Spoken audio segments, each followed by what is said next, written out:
என் பேர் குமரேசன். நான் G பிளாஸில் general manager ஹெச்ஆராக work பண்ணுறோம்.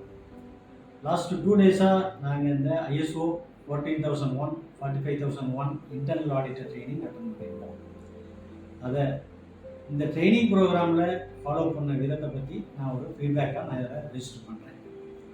இந்த ட்ரைனிங்கில் ஆரம்பத்துலேருந்தே ஃபாலோ பண்ண அந்த டிசிப்ளின், அதாவது மொபைல் ஃபோன் யூஸ் பண்ணக்கூடாது, யாரும் இண்டிவிஜுவலாக பேசக்கூடாது, டியூட்டரோடைய கான்சன்ட்ரேஷனோடையே இருக்கணும் அப்படின்றது விதம் ரொம்ப பிடிச்சிருந்தது. அதுக்கு அடுத்தது பார்த்திங்கன்னா இந்த course structure without any presentation, இவர் கொடுத்த ஹேண்ட் அவுட்ஸ் அண்ட் பேம்ப்ளெட்ஸ்லேருந்தே நம்ம ஆன்சர் பண்ணது, அவர் கேள்வி கேட்டது, அதுக்கு கொடுத்த அவருடைய எக்ஸ்பிளனேஷன், இது எல்லாமே ரொம்ப இன்ட்ரெஸ்டிங்காக இருந்தது.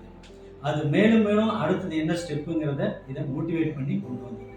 இது எல்லாம் கண்டினியூஸாக ஃபாலோ பண்ணிட்டு இருந்ததுனால நம்மளுடைய டைம் மேனேஜ்மெண்ட்டும் இந்த கான்சன்ட்ரேஷனும் ரொம்ப இம்ப்ரூவ் ஆச்சு. இந்த கான்சன்ட்ரேஷன் இம்ப்ரூவ்மெண்ட் ஆனதுனால அடுத்த டாப்பிக்கை அவர் கரெக்டாக கொண்டு போய் கரெக்டாக 2 நாளையில் டைம் மேனேஜ்மெண்ட் ஃபாலோ பண்ணி ஈஸியாக கம்ப்ளீட் பண்ண முடிஞ்சுது.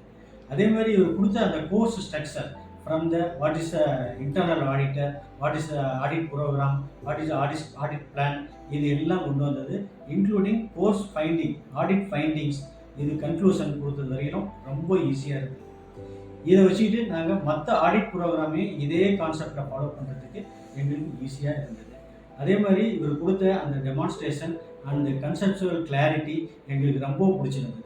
அதாவது இவர் ஒவ்வொரு கொடுத்த எக்ஸ்பிளனேஷனும் எங்களுக்கு ஈஸியாக புரியும்படி இருந்ததுனால எங்களுக்கு ஈஸியாக அதை ஆன்சர் பண்ணிவிட்டு இந்த ஆடிட்டை ஈஸியாக ஃபைண்டிங் கொடுக்குற அளவுக்கு ஈஸியாக கொண்டு போய் முடித்தார்.